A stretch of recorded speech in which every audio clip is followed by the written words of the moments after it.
bebiş.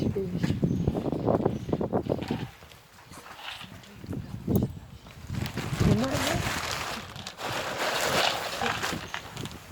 Buraya gelen bir var. Ne oldu onlarda?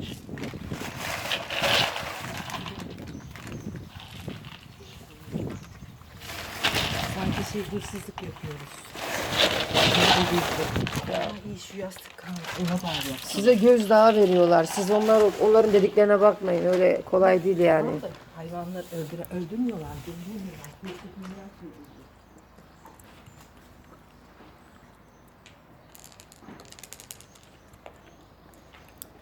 Neyse böyle yolculukta kalıyorlardı.